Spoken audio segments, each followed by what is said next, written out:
Et coucou, c'est Sandeline, on se retrouve pour une nouvelle vidéo.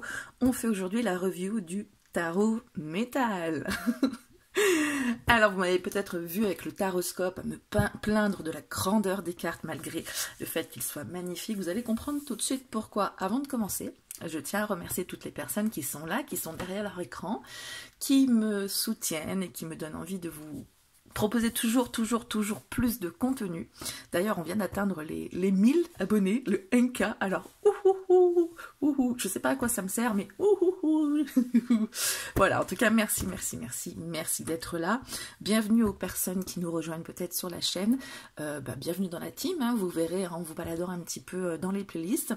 C'est tout rangé comme il faut normalement. Il y a des reviews comme celle-ci, des tirages temporels, des tirages intemporels, des vidéos d'exercice, des vidéos d'apprentissage et un peu tout ce qui me prend. Voilà pour la petite présentation.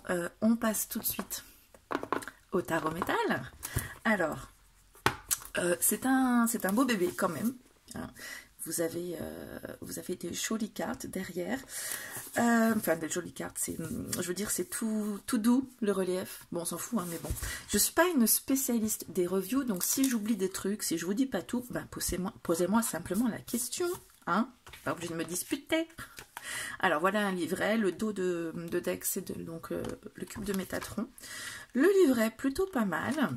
Avec ce que j'aime bien dans ce livret, c'est que on n'a pas seulement la signification des cartes et tout, c'est qu'on a, pour les personnes qui débutent, du coup on peut débuter avec le livret, on a ce que représentent les pentacles, les bâtons, les épées, les coupes, on a aussi un petit peu de numérologie, on a aussi comment lire le tarot, comment préparer son jeu et tout, et surtout, il n'y a pas de bonne ou de mauvaise manière de tirer les cartes, faites-vous confiance, d'accord?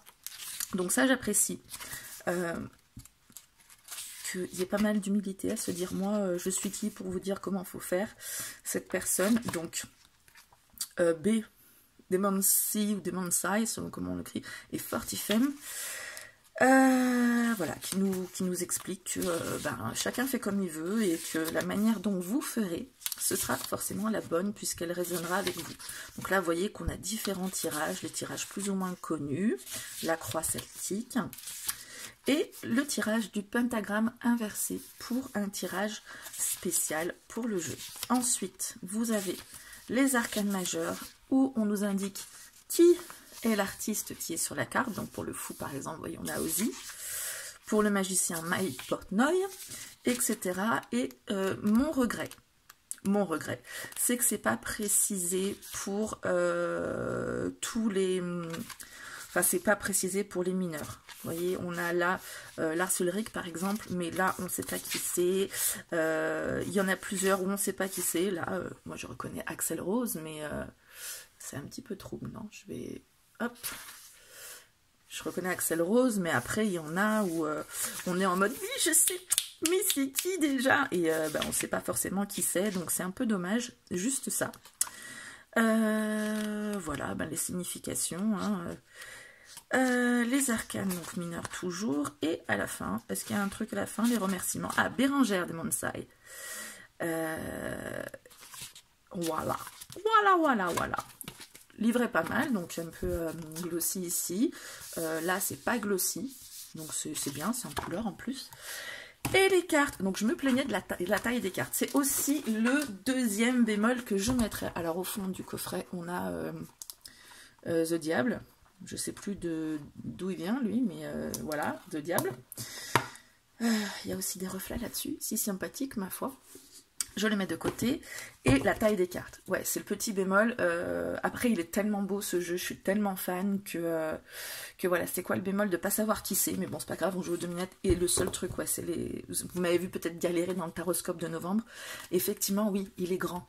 Il est grand, mais il est haut. Alors, ça fait un effet cercueil, là, avec ça, ce qui colle pas mal à l'univers métal. Mais si je vous prends une carte oracle, par exemple, normale, vous voyez, bon, c'est Célia Méléville, hein.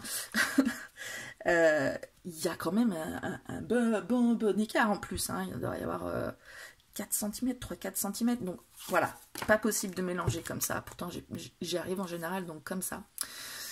Ceci dit, la tranche, je la trouve magnifique, on n'en voit pas souvent des comme ça, elle est Elle n'est pas noire, elle n'est pas grise, elle est granit, moi j'aurais envie de dire. J'ai une couleur en peinture qui ressemble à ça, c'est du granit. Je trouve ça absolument magnifique. Voilà, pour... ah oui, l'épaisseur des cartes, l'épaisseur, une carte oracle classique, hein, ni trop épaisse, ni trop fine, juste parfaite, comme d'hab, comme on en a l'habitude. C'est glossy, donc ça glisse bien. Hein, vous voyez, il y a le reflet qui se fait. Et voilà pour les petites... la présentation de la carte. Il ne me reste plus qu'à vous montrer les jolies cartes. Je refais la mise au point. Je vais peut-être m'avancer un peu plus. Qu'est-ce que... Hop, oulala. Oulalala. Désolée pour ça, j'aurais dû le faire après au montage. Bref, pardon, c'est pas grave. On y va tout de suite. Je vous mets en fond une petite musique bien douce qui est de Mega Jam. Et c'est parti avec le fou, donc Ozzy Osbourne. Nous avons ensuite les magiciens avec Mike Portnoy de Dream Theater, entre autres. Hein. La grande prêtresse, c'est Jinx Dawson. L'impératrice, Lee Aaron. L'empereur, Shine. Le hiérophante, c'est Papa Emeritus de Ghost. Les amoureux, Juice Osbourne et Liz Buckingham. Avec le chariot, on retrouve Snaggletooth de Motorhead sur son album, vous savez. Avec la force, nous avons Arc Enemy, la chanteuse Angela Gosso, l'ermite, c'est Corson de Bathory, la roue de fortune qui représente différents symboles de Megadeth, la justice, c'est Justice for All de Metallica, les fameux albums, Jill O'Keefe de Airborne pour le pendu, la mort, c'est Children of Bodom, la tempérance, Kobe Farid de Orphanland, le diable, donc Baphomet, la tour, Dark médiéval, l'étoile, nous avons ici une belle sorcière, la lune, là on est sur Alceste, écaille de lune, le soleil c'est Devin Townsend, le jugement nous parle d'une invasion de zombies, le monde, le métalleux, il n'a pas de nom particulier le métalleux.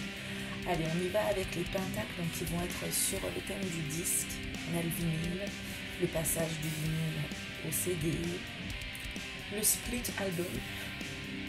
Ici on a l'art sur le rythme, le procès de Napster, le 5 de pentacle, donc le disquaire. Ensuite ici on reconnaît Axl Rose, donc pour les dédicaces. Ici on parle d'album studio. Ici on est sur la presse à vinyle avec le 8 de pentacle. Le 9 de pentacle nous parle des vinyles qui sont collector. Oups, j'ai intégré le valet juste après le 9 de pentacle. Non, c'est pas qui c'est, on est sur un tourne-disque. Avec le 10 de pentacle, on est sur le disque d'or, sur les cassettes, avec le cavalier de pentacle. La reine de pentacle, on ne sait toujours pas qui c'est, on nous parle de CD. Le MP3, on a reconnu quand même Rammstein. On passe au bâton, avec ma micro, hein. Les baquettes de batterie pour le 2, la basse pour le 3 de bâton, qui n'a que 3 cordes du coup. Le 4 de bâton, c'est avec les groupies. Sur le 5 de bâton, on est sur un duel de guitare. C'est un solo par contre pour le 6 de bâton. Pour le 7 de bâton, on a une guitare à 7 cordes, oui, ça existe. Et pour le 8 de bâton, la batterie. Le 9 de bâton, vous voyez, c'est le nom que je dis. Le 10 de bâton, c'est le synthé. Le valet en 16, c'est Tosin Abasi. Le cavalier de bâton, c'est Alexis Laiho. La reine de bâton, voici avec Mana. Et le roi de bâton, c'est Ingui Malmstein. Allez, je connais pas, mais là, ça, c'est dans le livret.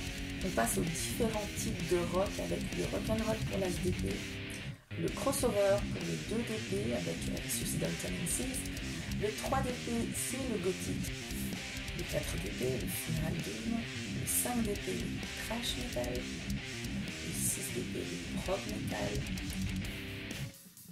le 7DP, le black metal, là encore une fois je l'ai sur le bout de la langue, le 8DP avec le heavy metal, le 9DP, DSBM,